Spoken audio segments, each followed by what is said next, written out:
Eles são apenas 0,2% da população mundial, mas ganharam 22% dos prêmios Nobel, controlam grandes bancos e corporações e são referência em sabedoria financeira. Afinal, qual é o segredo dos judeus endinheirados? E como você pode aplicar isso na sua vida, mesmo não sendo judeu? Ao longo da história, o povo judeu enfrentou inúmeras perseguições, exílios forçados e períodos de profunda instabilidade. Foram expulsos de diversos países, tiveram suas propriedades confiscadas, foram proibidos de exercer certas profissões e até mesmo de possuir terras. Isso fez com que os judeus precisassem se adaptar, e rapidamente, para sobreviver em cenários hostis, onde tudo poderia ser tirado de uma hora para outra. Diante dessas circunstâncias, eles passaram a desenvolver uma relação muito particular com o dinheiro, não como um fim em si mesmo, mas como uma ferramenta vital para a segurança, mobilidade e reconstrução. Como sabiam que poderiam ser forçados a fugir a qualquer momento,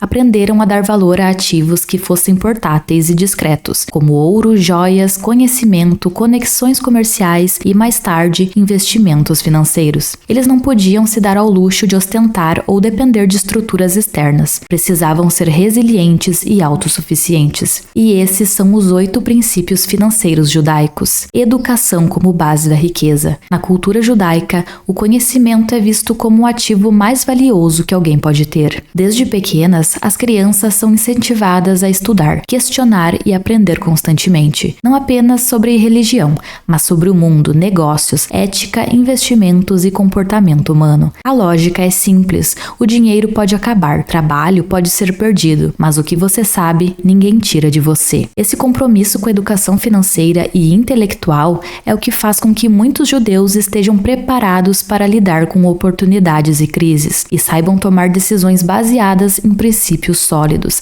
não em impulso ou ignorância.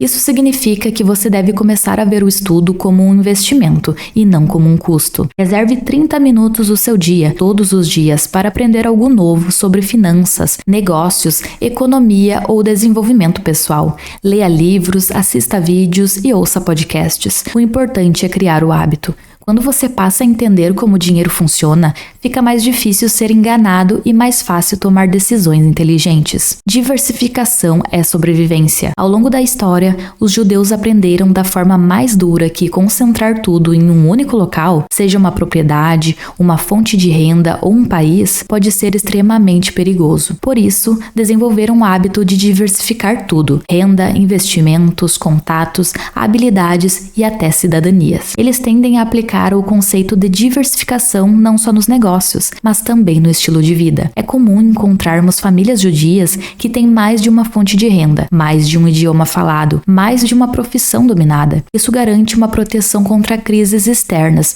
e aumenta significativamente a mobilidade e resiliência financeira. Você pode aplicar esse princípio de 3 formas diferentes, diversificando a sua renda. Se hoje a única fonte de renda é o salário, você está vulnerável. E se você for demitido, e se o setor entrar em crise, a dica é: comece pequeno, mas comece. A ideia é ter pelo menos 2 fontes de entrada de dinheiro. Com o tempo, isso vira um escudo financeiro. A segunda forma é diversificando seus investimentos. Mesmo que você invista pouco, evite deixar tudo no mesmo lugar. Não coloque todo o seu dinheiro só no banco, só na poupança ou só em ações. Você pode ter uma parte em renda fixa, CDB ou Tesouro Selic, uma parte em ativos que rendem mais, como ações, FIs e ETFs, e também uma reserva com liquidez imediata, que seja fácil de sacar se algo urgente acontecer. Isso equilibra risco e segurança e faz o seu dinheiro crescer sem sustos. A terceira é diversificar a sua rede de contatos. Pessoas que convivem só em uma bolha social ficam limitadas. Amplie o seu círculo. Converse com pessoas de outras áreas, outras cidades, outros níveis de experiência. Parcerias, ideias e oportunidades vêm muitas vezes de onde você menos espera. Negócios próprios e controle financeiro. Empreender é quase uma tradição entre os judeus. Ter o próprio negócio representa mais do que uma forma de ganhar dinheiro. É uma forma de ter liberdade, controle e legado. Desde cedo, os jovens são incentivados a entender como o dinheiro funciona, a negociar, a vender e criar soluções. Mesmo quando atuam como funcionários, costumam ter uma mentalidade empreendedora. Pensam como donos, cuidam do dinheiro como se fosse deles e estão sempre atentos a oportunidades. Isso faz com que desenvolvam um pensamento pensamento mais estratégico sobre o trabalho, tempo e retorno financeiro. Você deve buscar o espírito empreendedor, mesmo se você não quiser abrir uma empresa. Pense como dono, mesmo sendo funcionário. Cuide do seu dinheiro como um gestor cuida do caixa de uma empresa. Pergunte-se: estou trocando meu tempo por dinheiro da melhor forma possível? Desenvolver esse olhar já muda completamente a sua forma de lidar com as oportunidades. 4. O poder do dízimo reverso. Ao contrário do que muitos pensam, generosidade não é incompatível com enriquecimento. Na tradição judaica existe um forte conceito que significa justiça e não apenas caridade. Os judeus são ensinados a separar parte da sua renda para ajudar outras pessoas, mas não de forma desorganizada ou passional. A ideia é contribuir com responsabilidade, um dever ético sem esperar aplausos ou retorno. Esse hábito desenvolve empatia, senso de propósito e principalmente disciplina. Quem doa 10% aprende a viver com 90%. É uma forma poderosa de treinar o controle emocional sobre o dinheiro e evitar a armadilha do consumismo desenfreado. 5. Enriquecer em silêncio. Diferente de muitas culturas que associam riqueza com ostentação, a tradição judaica valoriza a discrição. Mostrar demais pode gerar inveja, insegurança, exposição desnecessária e até perseguição. E os judeus sabem disso há séculos. Por isso, é comum que pessoas financeiramente bem-sucedidas dentro da comunidade vivam de forma simples, comedida e longe de holofotes. O foco não está em parecer rico, mas em realmente ser rico. A ostentação para eles é como um risco e não uma conquista. Em vez de se preocupar em mostrar conquistas, foque em construí-las. Evite cair na armadilha das redes sociais, onde todo mundo parece estar ganhando muito e gastando mais ainda. Viva abaixo do seu padrão de vida real. Economize sem alarde. Invista sem contar para todo mundo. O verdadeiro patrimônio se constrói no anonimato e não no Instagram. 6. Dinheiro é ferramenta e não identidade. O dinheiro é o meio e nunca um fim. Ele serve para educar os filhos, proteger a família, sustentar a comunidade e cumprir propósitos mais elevados. Por isso, há uma relação mais racional e menos emocional com o dinheiro. Ele é tratado como uma ferramenta de construção e responsabilidade, não como algo que define o valor de uma pessoa. Essa visão evita que o dinheiro se torne uma obsessão ou um símbolo de status. Ajuda a manter os pés no chão, mesmo em momentos de prosperidade, e a conservar princípios éticos mesmo quando surgem grandes oportunidades. Não permita que a sua felicidade seja baseada no consumo. Essa é uma das razões pelas quais muitos judeus conseguem prosperar. Eles não se deixam controlar pelo dinheiro.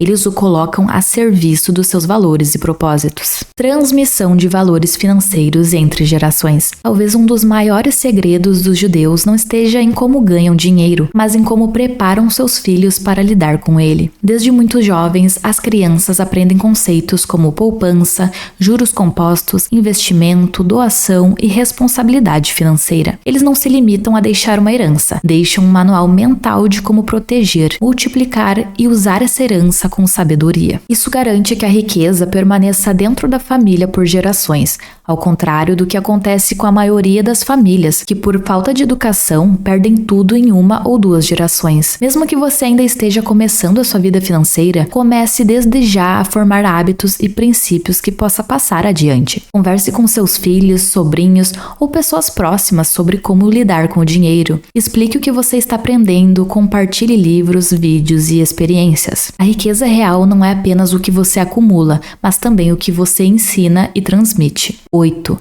Criar valor antes de buscar riqueza. Diferente da mentalidade comum de trabalhar para ganhar um salário, os judeus tendem a enxergar o dinheiro como uma consequência natural de resolver problemas, servir bem aos outros e entregar algo útil. Eles não estão apenas atrás de renda, estão atrás de significado, solução e contribuição. Ao invés de pensar como posso ganhar mais, você começa a pensar como posso ajudar mais. E é exatamente aí que o dinheiro começa a fluir, porque pessoas estão dispostas a pagar e pagar bem por quem resolve dores, simplifica a vida e entrega qualidade. Comece identificando quais problemas você consegue resolver com habilidades que você já tem. Talvez você saiba fazer doces, dar aula, resolver burocracias, escrever ou até cuidar de pets. Pense, existe alguém que precisa disso? Então há uma oportunidade de criar valor. Mesmo se você estiver empregado, leve essa mentalidade para o seu trabalho atual. Em vez de apenas cumprir cumprir tarefas, pense como dono.